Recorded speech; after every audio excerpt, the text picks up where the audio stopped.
The hamestrap parted at the buckle a mile out from the corrals, and Amos Rennick turned the mare around and rode back to the house at noon with the harness folded across his lap.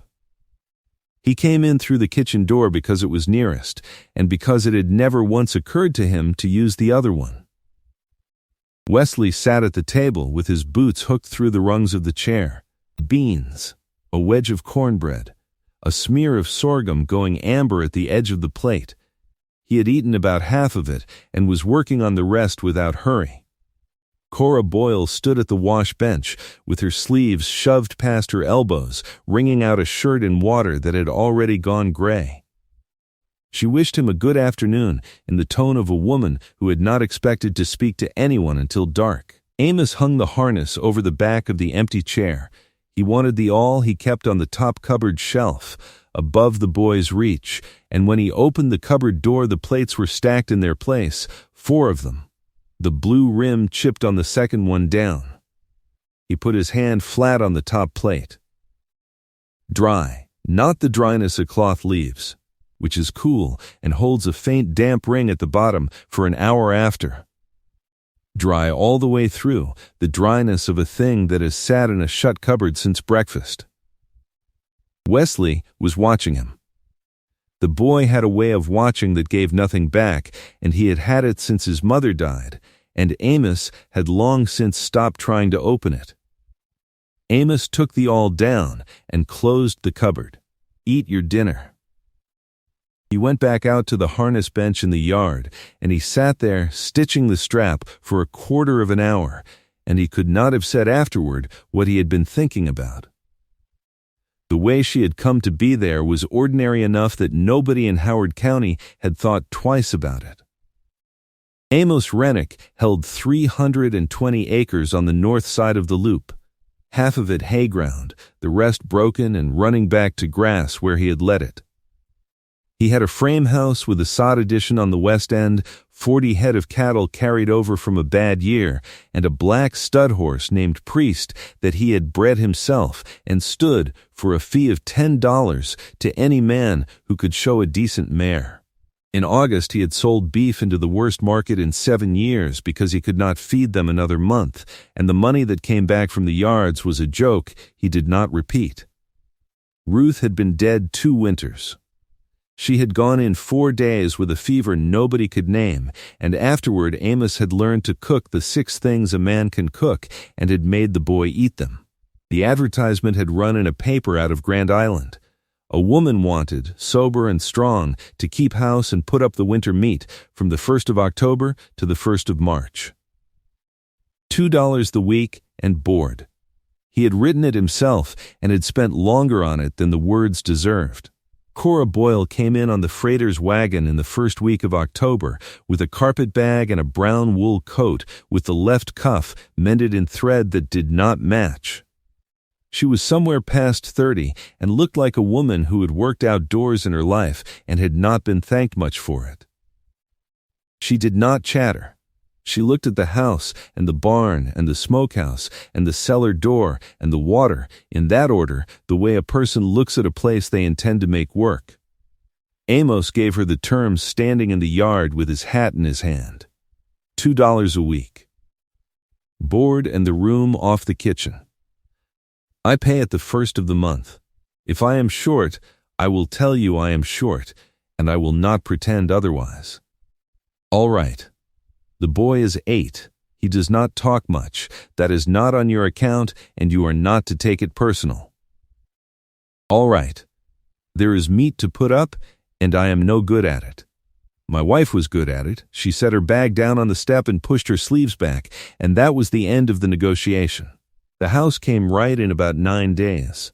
The sourdough started, the ash hopper got emptied, the water reservoir got scoured out, and the windows on the south side stopped rattling because she cut strips of an old blanket and packed them. She scrubbed the pantry shelves with lye water and put down clean paper. She counted what was on the shelves and wrote it in the back of a school tablet in a hand that was small and level, and she did not show that tablet to anybody, and Amos did not ask to see it. The boy she let alone at first. She did not coax him, and she did not talk across him. In the second week, she set him to counting the eggs into the basket and writing the number on the pantry door frame with a pencil kept on a string, and he did it. And he did it every day after that, and the figures marched down the frame in a hand that steadied as it went. When he brought in kindling, she counted the sticks out loud with him and quit counting the day he had it. She never once asked him a question that could be answered by saying nothing. Amos watched all of this from the barn door and took care not to be caught at it. He noticed she went thin about the face by the end of the second week, and he put it down to the work. The first thing Wesley did, he did on a Tuesday. They were at supper. Cora put the skillet down on the trivet and served the boy and served the man, and then went back to the bench by the window with a cup of coffee and sat with her hands around it. Wesley broke his cornbread in half. He did it carefully, the way he did everything, and he set the larger half over on the empty place at the end of the table where nobody sat. Nothing was said about it. Amos ate. Cora came and took the piece and put it back on the boy's plate on her way to the stove and touched the top of his head once going by, and that was all. 2 nights later, he did it again. The third time, he did not put it on the table. He put it in his shirt. Amos saw it and did not understand it and filed it where he filed most things. The boy was 8, and boys hoard. He had hoarded string himself at that age, and a dead beetle in a snuff tin, and he had been thrashed once for hoarding sugar. What Amos did notice, because it was in his line of work, was that the water bucket stopped being where he left it. He would set it inside the door, and it would be full an hour later. Wesley was carrying it up from the pump 2/3 full, twice, rather than once, and slopping. He was doing this before anybody was up. At supper on the Sunday, Amos put his fork down. "You have not sat at this table since you came." Cora had her back to him. She was scraping the skillet out into the grease can, and she did not stop. "The boy eats first. I ate at noon. There is enough. There is enough for the 2 of you, and I am not going to be the reason there is not." She set the skillet on its nail. "I have eaten at noon my whole life. It suits me better." Wesley had gone still with his spoon halfway up. Amos looked at the back of her neck and at the mended cuff on the coat that hung by the door, and something turned over in him that he had no name for and no use for, so he let it lie.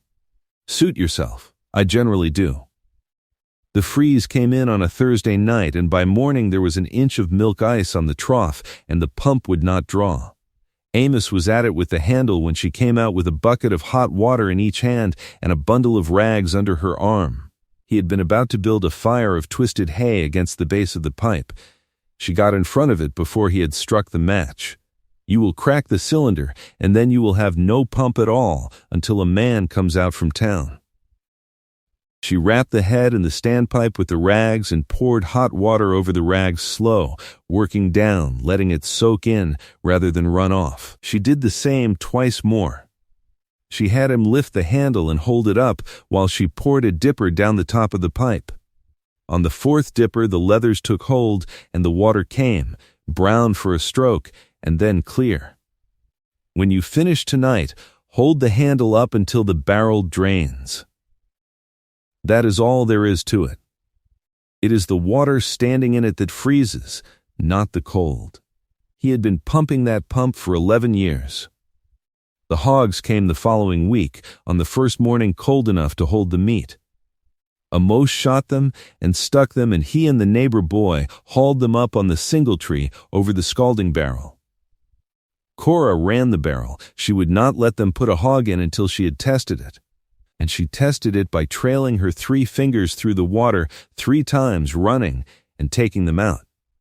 Too hot, and the hair sets in the hide, and you will be scraping that carcass with a knife until dark.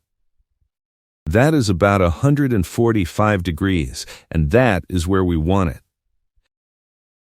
They dunked and rocked and pulled, and the hair slipped off in sheets under the bell scrapers, and by 10 in the morning there were 3 hogs hanging clean in the cold air, with the frost coming out of them in a haze.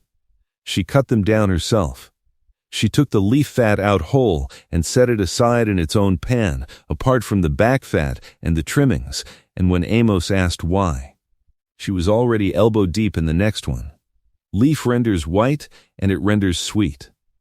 That is your pie crust and your biscuit all winter. You put it in with the rest, and you will taste bacon in every pie you eat until March. She rendered the lard slow in the big kettle out in the yard, low fire, stirring the bottom, pulling it off before the cracklings browned past a certain color that she knew and he did not.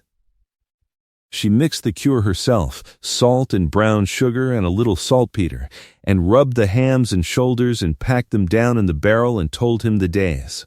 7 days to the inch of thickness, and these hams are 5 inches through the thickest part, so they come out at the end of the month and not before. Do not let the boy tell you they are done. He will tell you they are done.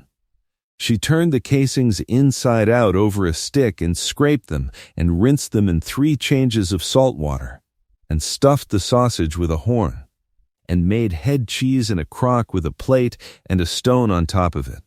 Nothing was thrown out but the bristle and the gall. Amos stood in the smokehouse door that night with a lantern and looked at what was hanging in there, hocks down. The fire of green ash and cobs banked to smoke and not to burn, and he did the arithmetic on what it would have cost him to buy that much meat in town, and the number was more than he had cleared on beef in August. He came into the kitchen with the lantern still in his hand. That is a winter of eating in there. She was at the table with the tablet and the pencil, and she closed it. It is. I have not said what needs saying about the work you do. You pay me on the 1st. That is not the same thing. No. She got up and set the pencil on the shelf. But it is what I contracted for. Ida Pruitt drove over on the last Saturday in November with 2 jars of choke cherry jelly and an eye that missed nothing between the gate and the door.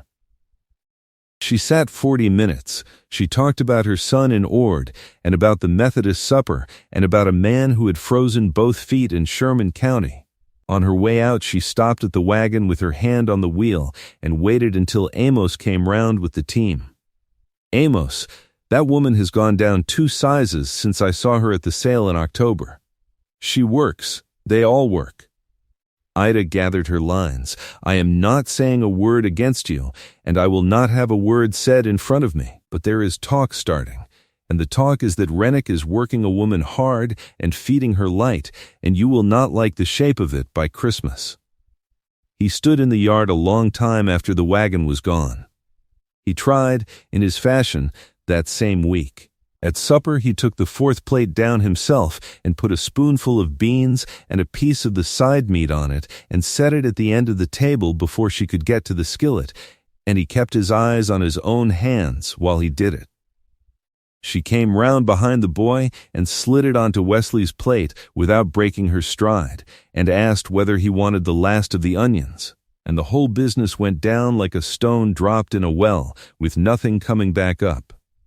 He did not know how to insist. It had never been in him. Ruth had done the insisting for both of them for 9 years, and he had grown accustomed to living with somebody who would say the thing out loud, and now there was nobody left in that house who would say it, and the 3 of them had gotten skilled at going around it. The week after that, Vance Doer came out from the Bellwood Hotel in Grand Island in a hired rig because Ida Pruitt had told her sister, and her sister had told the man who bought the hotel eggs. He was decent about it. He stood in the kitchen with his hat off and made his offer to Cora in front of Amos, which was more than he had to do. $8 the week. A room of her own on the 3rd floor. Sundays after 2. He wanted her for the winter trade, and he wanted an answer by Saturday, and he said the thing that hung in the room after he was gone, which was that a woman past 30 does not get many such offers and gets fewer of them every year. She thanked him and told him she would send word. Amos did not sleep much that night. In the morning he went out to the west quarter to pull a mired heifer out of the creek bank, and it took him until past 1, and when he came back for a dry pair of gloves, the house was empty. The boy was at school. Cora was out at the smokehouse with the fire. He stood in the middle of his own kitchen with his wet gloves in his hand. Then he went over and opened the firebox door. The ash inside was gray and flat and cold. He put 2 fingers into it, and it was cold the way the ground was cold. He laid his palm on the iron top, and there was nothing coming up through it at all. No warmth in the lids, no warmth in the water reservoir on the end. He opened the oven door, and it was a cold box. A stove that has cooked a noon meal is warm at 2 in the afternoon. It is warm at 4. That is the whole nature of the thing. There had been no fire in that firebox since she cleared away the breakfast. He stood there with his hand on the cold iron, and he counted back. 9 weeks. 9 weeks of the boy eating first. 9 weeks of a woman saying she had eaten at noon in a kitchen with no noon fire in it, while she scalded hogs and rendered lard and hauled water and got smaller. He went out to the cellar and lit the lamp and looked at the shelves, and everything on them was full and squared away and counted, and the flour was going down at the rate of 2 people and not 3. There is a kind of shame that arrives all at once and has to be swallowed standing up. Amos Rennick swallowed it standing on the cellar steps with a lamp in his hand. That was the Wednesday. He did not say anything on the Wednesday, because he did not yet know what a man says. The boy said it for him on the Thursday. Supper was on the table. Beans, side meat, cornbread, the last of the fall onions. Cora served the boy and served the man and turned for the coffee pot. Wesley got down off his chair. He went to the cellar door and down the steps, and they heard his boots on the boards, and he came up carrying the 10-pound lard pail with a flour sack tied over the top of it, holding it in both arms against his chest, the way a child carries something heavy that he will not let anybody help him with. He set it on the table. He untied the sack. Inside, packed down in layers with the sackcloth folded between them, were halves of cornbread, dozens of them. Dried hard, the older ones nearly rusk, each one the larger half of a boy's ration, laid in flat and neat, the way a person lays in a thing he means to keep. On top of them sat a bacon rind wrapped in paper and 2 shriveled apples out of the barrel. He took the plate from in front of his father's place and set it at the empty end of the table. Then he took hold of the back of the chair by the window, the one she sat in with her coffee, and he dragged it around to the table where the plate was. It caught on the floorboard, and he put his shoulder into it and got it there. He began counting cornbread onto the plate, 1 and 1 and 1, until the plate would not hold any more. Cora had the coffee pot in her hand and had not moved. "These are yours. I put one by from every supper since the 2nd week." He kept his eyes on the plate while he stacked them. "You said you ate at noon. The stove is cold at noon. Every day it is cold. I go and feel it before I go to school and after I come home. You said the boy eats first, and I am the boy, so tonight I am eating last." He sat down in his own chair with nothing in front of him, and folded his hands in his lap and looked straight ahead, the way he had been taught to sit at a table, and he did not touch anything. The kettle ticked on the iron. Amos got up. He took the coffee pot out of her hand and set it down, because she had begun to shake, and the pot was full and hot. Then he pulled the chair out for her, the one the boy had dragged around, and he stood behind it and waited. She sat down. She ate 3 pieces of that hard cornbread with her hand over her mouth and her eyes shut, and neither of them looked at her while she did it, and the boy did not eat 1 bite of his own supper until she had finished the 3rd. The sale in St. Paul was on the Thursday following. Amos rode Priest and himself 12 miles, and every man who saw him coming down the road knew the horse before he knew the rider. Because there was one black stud in that part of the county with that white sock and that walk, and Amos Rennick had turned down $250 for him in the spring in front of witnesses, and had said a thing at the time about there being no price on him. He put him through the ring at 11:30 with the barn full. He did not explain himself to anybody. He stood at the rail with his hat pushed back and let them look, and they looked, and Ollie Stannard came over and started to ask, and got about 4 words into it before he saw Amos's face, and stopped. The horse brought $220 to a man from Custer County. Amos walked out of the barn and across to the store and spent the afternoon loading a wagon. Flour, beans, coffee, sugar, dried apples, rice, a keg of syrup, a box of dried peaches, currants, soda, a side of store bacon, because he wanted her to see something in that house she had not had to make with her own hands. He bought a wool cloak with a hood, plain and gray and good.